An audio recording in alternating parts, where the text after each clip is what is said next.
किसी के प्रति ईर्ष्या द्वेष यदि आप रखते हो तो राक्षस वृत्ति ही है। एक होते हैं देव, एक होते हैं दानव और एक होते हैं मानव। देव का मतलब कौन? देव कौन है? जो देता है। आप यहां आते हो ना मंदिर में, मंदिर में 10 रुपए आप चढ़ाते हो दान पात्र में, वो भी यदि कोई सामने खड़ा है तो उसको दिखाने के लिए, नहीं तो सिक्का ही जाता है। और मांगने के लिए क्या क्या नहीं मांगते, हे महादेव हमें ये भी देना वो भी देना, पता नहीं क्या क्या आप मांग लेते हो। लेकिन मेरे भूत भावन भूतेश्वर भोलेनाथ ऐसे दयालु है, भले ही आपने सिक्का चढ़ाया या ना चढ़ाया, इस दरबार में यदि आप आ भी जाते हैं तो भी भोले बाबा आपकी कामना को पूरा कर देता है।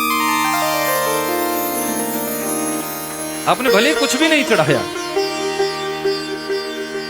फिर भी ये आपकी इच्छा को पूरा करते हैं। ये है देव। देव होते हैं जो देते हैं, वो कोई इच्छा नहीं रखते कि आप कुछ दोगे तो ही हम देंगे, नहीं। देवता के दरबार में जब आप चले जाते हो तो देवता आपको कुछ ना कुछ देता ही देता है, वो कुछ लेता नहीं, क्योंकि वो देव है। और दानव, दानव कौन? मानव कौन? तीन ही तो है, देव मानव और दानव। मानव कौन? ये मेरा घर, ये तेरा घर, ये मेरी पत्नी, ये तेरी पत्नी, ये मेरे बच्चे, ये तेरे बच्चे, ये मेरे खेत, ये तेरे खेत, ये मेरा पैसा, ये तेरा पैसा। तेरा मेरा जिसके अंदर है वो कौन है? मानव है कि नहीं? अपने पैसे तुम दूसरे को तो नहीं दे दोगे, अपने बच्चे तुम दूसरे के घर में तो नहीं रख दोगे, अपने खेत तुम दूसरों को तो नहीं दे दोगे। बोलो कितना झगड़ा होता है, कोर्ट कचहरी तक पहुंच जाते हो अगर थोड़ा सा 1 इंच भी कोई आगे बढ़ जाए, क्योंकि तेरा मेरा जिसके अंदर है वो कौन है? मानव। और दानव कौन? दानव कौन? बोले जो मेरा है वो तो मेरा ही है, जो मेरा है वो तो मेरा है, पर जो तेरा है वो भी मेरा है, ऐसा जो भाव रखता है वही दानव होता है। अब विचार करना जरा, बीच में ऐसे होंगे कई जो अपनी संपत्ति को लेकर, अपने धन को लेकर, अपनी प्रॉपर्टी को लेकर उनको प्रसन्नता नहीं है, उनको संतोष नहीं है, फिर भी दूसरे के धन की वो इच्छा रखते हैं, दूसरे की संपत्ति की वो इच्छा रखते हैं, दूसरे के परिवार की वो इच्छा रखते हैं। वही तो दानव है। आज तो हर घर में दानव बैठा है, आज तो हर घर में राक्षस बैठा है। इस कलयुग में सींग वाले, बड़ी बड़ी मूंछों वाले, बड़े बड़े लंबे दांतों वाले, बड़े विकराल शरीर वाले दानव नहीं होंगे। याद रखना, ये कलिकाल है। यदि आप दूसरे की संपत्ति की इच्छा रखते हो, दूसरे के धन की इच्छा रखते हो, दूसरे पर बुरा विचार किसी के ऊपर रखते हो, किसी का अनहित कैसे हो जाए ऐसा भाव यदि रखते हो तो आप राक्षस ही हो। लेकिन राम कथा क्या सिखाती है? राम कथा दर्शन कराती है कि हमें राक्षस नहीं बनना है। यदि हम देव ना बन सके तो दानव भी मत बनो, कम से कम मानव बनने का हम प्रयास करें। मानव। राम कथा के शुभारंभ में वर्णानाम अर्थ संघानाम रसानाम छंदसाम अपि। राम कथा को जब तुलसीदास जी ने लिखना प्रारंभ किया था तो वह अक्षर से प्रारंभ किया, और अंतिम शब्द जब लिखा तो वो भी वह शब्द से ही समाप्ति की।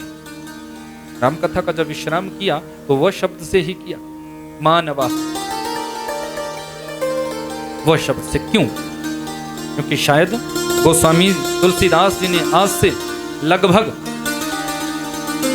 525 वर्ष पहले गोस्वामी तुलसीदास जी के मन में यह भाव जागृत हुआ था कि यदि मैं कुछ दे सकूं इस संसार के लिए तो ऐसी कुछ निधि दे सकूं जिससे यह संसार मानव बनने का प्रयास करे। तो राम कथा हमें मानव बनाती है। राम कथा की हर एक चौपाई हमारे जीवन में मानवता सिखाती है, मानवता सिखाती है। राम कथा की शरणागति में आ जाओगे ना तो मानव बनने का भाव जागृत हो जाए। और मैंने वर्णन प्रारंभ किया था कि हम भगवान से मिलना नहीं चाहते। सबने हाथ उठाए कि हाँ हम मिलेंगे, पर यदि मैं कहूं कि चलो भगवान से मिलते हैं, कथा करेंगे बाद में, चलो पहले भगवान के धाम चलते हैं, तो जाओगे? अरे भगवान से मिलने की तो बात दूर की है, यदि मैं ये कह दूं ना कि चलो वृंदावन चलते हैं, आप अपने घर गृहस्थी को छोड़कर नहीं जा पाओगे।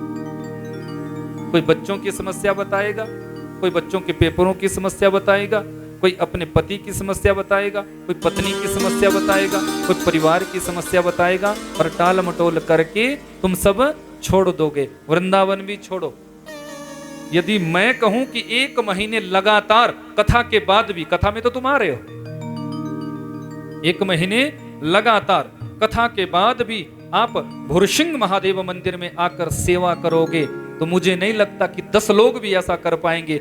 कोई ना कोई समस्या बताएंगे, बोले व्यास जी तो चले गए, अब कथा तक हम आते थे, अब कथा के बाद मदन मोहन अत्री जी करे सेवा, और जो कुछ गिने चुने सेवादार है ये करे सेवा, हमने तो अपने घर गृहस्थी के काम को करना।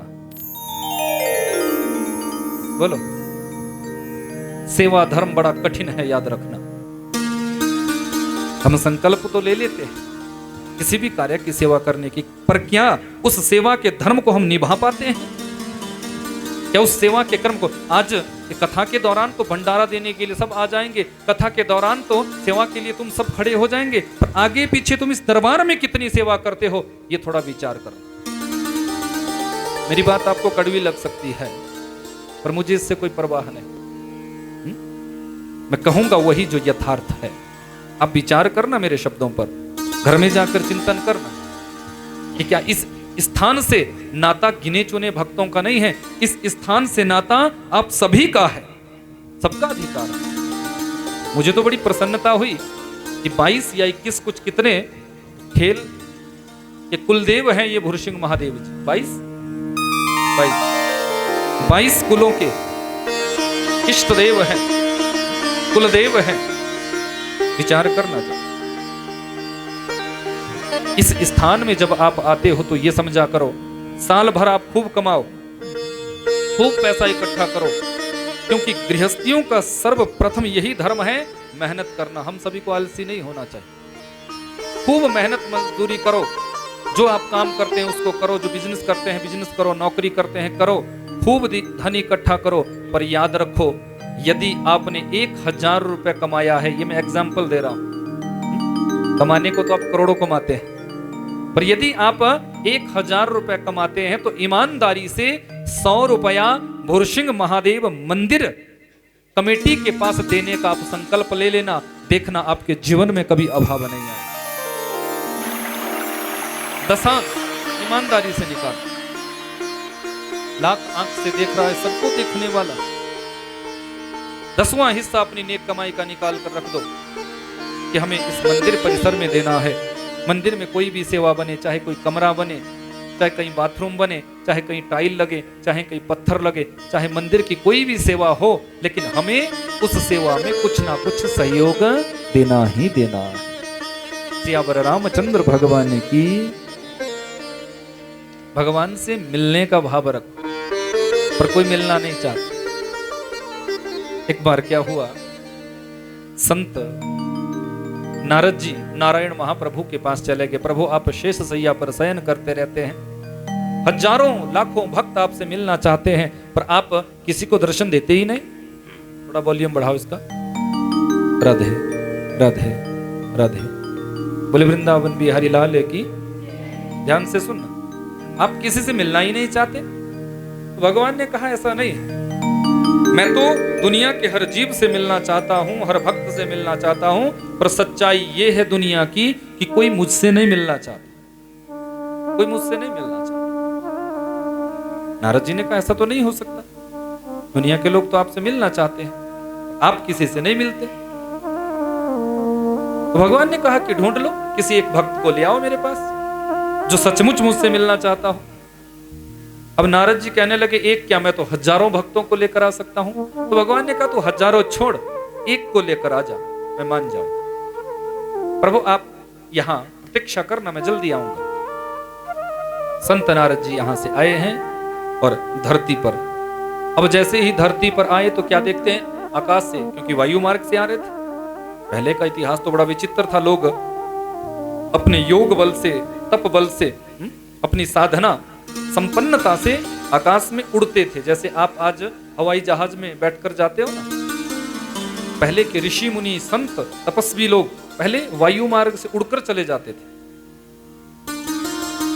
तो नारद जी इस धरती पर आए तो खेतों में एक किसान काम कर रहा था। नारद जी की दृष्टि उस किसान पर पड़ी। नारद जी ने देखा कि बेचारा दिन भर मजदूरी करता है, किसानी करता है, हल जोतता है, क्यों ना इसी को ही मैं सबसे पहले भगवान का दर्शन कराऊं। मैं तो बोल कर आया हूं, परमिशन लेकर आया हूं कि मैं आपसे मिलाने के लिए ला रहा हूं, परमिशन मिल चुकी है। तो सोचा इस किसान को ही सबसे पहले लेकर चल। तो जैसे ही उतरे कहा, अरे भैया भगवान से मिलेगा। अब किसान ने नारद जी को देखा तो नमन किया, बोले आप नारद जी हो ना? बोले हाँ। अच्छा भगवान से मिलना चाहोगे क्या? बड़ा खुश हो गया जैसे आपने हाथ उठाए। कहने लगा हाँ हाँ मुझे भगवान से मिलना है। आपसे पूछा ना मैंने कि भगवान से मिलना चाहते हो, भगवान से मिलना चाहते हो? मैंने कहा ना। आप सबने हाथ उठाए। बताओ कौन कौन मिलना चाहता है? सब चाहते हैं मिलना, सब चाहते हो ना? सबके मन में भाव होता है कि हम भगवान से मिले, भगवान का दर्शन हो जाए, इससे बड़ा और क्या। अब वो भी आपकी तरह खुश हो गए, हाँ हाँ मुझे मिलना है, मुझे मिलना है। तो नारद जी ने कहा चल ठीक है, आज मैं तुझे भगवान से मिलाता हूं। इन बैलों को खोल, हल को एक किनारे रख और चल मेरे साथ। बोले कहां? बोले ऊपर। कहां पे? ऊपर। जब ऊपर का नाम लिया, बोले धरती छोड़नी पड़ेगी। बोला तभी तो मिलो। जब ऊपर का नाम लिया तो किसान हाथ जोड़ने लगा, बोले मुझे नहीं मिलना महाराज, मिलूंगा पर अभी तो मेरा शादी हुई है, गृहस्थी बसी है, अभी कोई बाल गोपाल नहीं हुआ है। थोड़ा मेरे यहाँ बाल गोपाल हो जाए, उसके बाद आप आना और मैं आपके साथ चल पड़ूंगा। तो नारद जी ने कुछ समय दे दिया। बोले चल ठीक है, मैं तेरी प्रतीक्षा करता हूं। अब कुछ समय के बाद फिर नारद जी आए।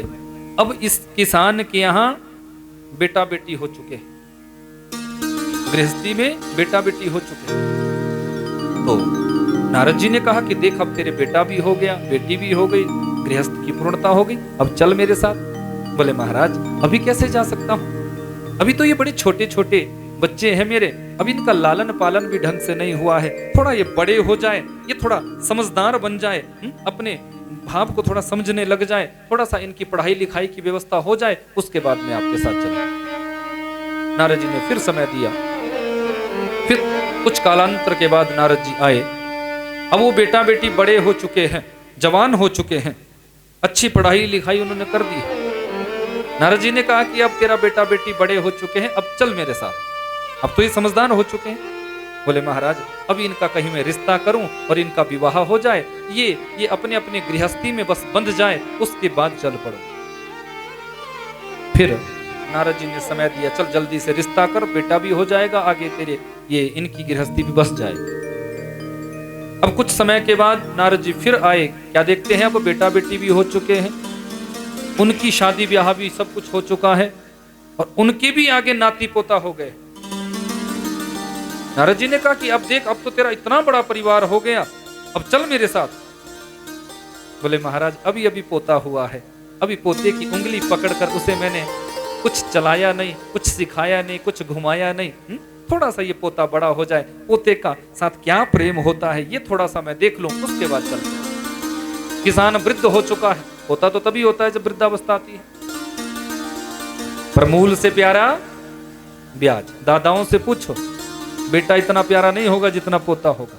दादी अम्माओं से पूछो, बेटा इतना प्यारा नहीं होगा जितना पोता हो जाए। ये संसार की माया है, बड़ी विचित्र है। वो नाती पोता भी उनका सुख भी भोग लिया, लेकिन उसके बाद भी जाने के लिए जब तैयार नहीं हुआ तो नारद जी कहने लगे अब मैं तुझे लेकर नहीं जाऊंगा, अब तू मरेगा। उसकी आयु पूरी हुई और मरा। मरने के बाद तृष्णा उसी घर की थी, तृष्णा उसी घर से बंधी हुई थी। मेरा नाती, मेरा पोता, मेरा घर, मेरा परिवार। इसलिए तृष्णा जिस घर की रह जाती है उसी घर में जन्म लेना पड़ता है। वो किसान मरा है और मरने के बाद बैल बना। क्या बना? पहले 2 पैर थे, अब 4 पैरों वाला बना। नारद जी फिर आए, बोले देख लिया, पहले 2 पैरों वाला था, अब 4 पैरों वाला बैल बन गया, अब तो चल। बोले महाराज अभी ये जो मेरे साथ वाला बैल है ना, ये खाता ज्यादा है और कमाता कम है, और मैं खाता कम हूं और कमाता ज्यादा हूं, मैं ही से चला रहा हूं। ये तो हर कहीं लेट जाता है, खेती में हर कहीं लेट जाता है, पर मैं इसे धक्का दे देकर इसको चलाता हूं, जिससे कि मेरे परिवार वालों को, मेरे बच्चों को, मेरे पुत्र पौत्रों को अधिक अनाज की प्राप्ति हो जाए, अधिक अन्न धन इन्हें प्राप्त हो जाए। नारद जी ने सोचा बैल बनने के बाद भी इसकी इच्छा नहीं रही। अब 10-12 वर्षों तक वो जीवन जिया, उसके बाद मरा, और मरने के बाद उसी घर में सांप बना है। क्या बना है? सर्प बना। जब सर्प बना तो नारद जी फिर आए, बोले देखो पहले 4 पैरों वाला था, अब रेंगने वाला बन गया, अब सुन, अब भी चल, अभी भी मौका है। बोले महाराज अभी कैसे जा सकता हूं? जो मैंने और मेरे पुत्रों ने खजाना जोड़ा हुआ है, धन इकट्ठा किया हुआ है, पैसा एकत्रित किया हुआ है, मैं वहां कुंडली मारकर बैठा रहता हूं खजाने में। जब कोई चोर डाकू आता है तो मैं फन फैला लेता हूं, चोर डाकू मुझे देखकर भयभीत होकर वहां से भाग जाते हैं, और जब मेरे परिवार वाले आते हैं तो मैं तुरंत बिल में छुप जाता हूं और वो धन अपनी आवश्यकता के अनुसार यहां से ले जाता हूं। नारद जी ने सोचा इतनी तृष्णा, सांप बनने के बाद भी, सर्प बनने के बाद भी इसकी तृष्णाएं बढ़ रही है। अब नारद जी घर वालों के पास पहुंच गए, सबने बड़ा स्वागत किया। बोले आप लोगों को पता है मैं आपके घर का पूरा सब कुछ बता सकता हूं। आते थे ना पहले ऐसे, कई बार सपेरे या कुछ बहरूपी आ जाते थे, बोले मैं आपके घर के बारे में बताऊंगा, इस कोने में ये है, उस कोने में ये है। और कई बार होता क्या था कि वो कुछ ऐसी सिद्धियां कर रखते थे कि जिसके कोने में वो जो चीज बताते थे वहां जब खोदा जाता था तो वही मिल भी जाती थी। होता था ना, सपेरे हर कहीं आ जाते थे पहले, बोले इस कमरे में सांप है, होता नहीं था लेकिन वो पैदा कर देते थे। वो कैसे करते थे भगवान जाने। ऐसा ही नारद जी ने भी कहा कि मुझे पता है, आपको पता नहीं पर मुझे पता है कि आपका जो खजाना है वहां पर एक बहुत बड़ा काला नाग रहता है, और कभी गलती से कोई बच्चा वहां चला गया ना तो बच्चे को वो डंक मार देगा और तुम्हारा बच्चा मर जाएगा। बोले सचमुच? बोले हाँ। बोले क्या करें? बोले ये भी मैं बताऊंगा क्या करना है, ये तो तुम देखो तुमने क्या करना है। अब परिवार में थे सब मोटे तगड़े ताजे, सबने लाठियां पकड़ी और चारों ओर से खजाने के सामने खड़े हो गए। लाठियां जब जोर जोर से मारने लगे हैं तो वहां से सर्प निकल गया। अब सर्प निकला, वो चीखने लगा है, चिल्लाने लगा है, मैं तुम्हारा दादा हूं, मैं तुम्हारा पिता हूं। पर सर्पों की भाषा इंसान थोड़ी भी समझते हैं। अब वो सांप को एक तरफ से डंडा मारे, वहां भागे, वहां से पोता डंडा मारे, यहां भागे, यहां से बेटा डंडा मारे। वो चीख रहा है, चिल्ला रहा है कि मुझे छोड़ दो, मुझे छोड़ दो, मैं तुम्हारे खजाने की रक्षा कर रहा हूं, तुम्हारे खजाने की रक्षा कर रहा हूं। पर डंडे मार मार मार कर इन परिवार वालों ने ही इसे अधमरा कर दिया। जब ये अधमरा हो गया तब नारद जी से कहने लगा कि अब मुझे ले चलो, अब मैं भगवान से मिलना चाहता हूं। तो नारद जी ने कहा अब तू मर भी जाएगा तो भी भगवान से नहीं मिलेगा। जब मैंने तुमसे कहा था तब तू गया नहीं, अब जाकर क्या करेगा? और वहीं पर उसका प्राणांत हो जाता है। भक्तवत्सल भगवान की बंधु, ये कथा किसी किसान की नहीं है, ये कथा हम सबकी है। अपने जीवन पर इस कथा को घटित करना, घटाने का प्रयास करना कि हम सब भी संसार की माया में उलझे रहते हैं। परिवार में, बच्चों में, पुत्रों में, पौत्रों में, संसार की उलझनों में हम सब उलझते रहते हैं। और होता क्या है, अंत समय हमारा निकल जाता है, ऐसे ही हम चले जाते हैं, पर भगवान से कोई मिलना नहीं चाहता। भक्तवत्सल भगवान की ईश्वर से मिलना चाहते हो तो राम कथा की शरणागति में आ जाओ, क्योंकि राम कथा तुम्हें प्रभु से मिलाने की ताकत रखती है।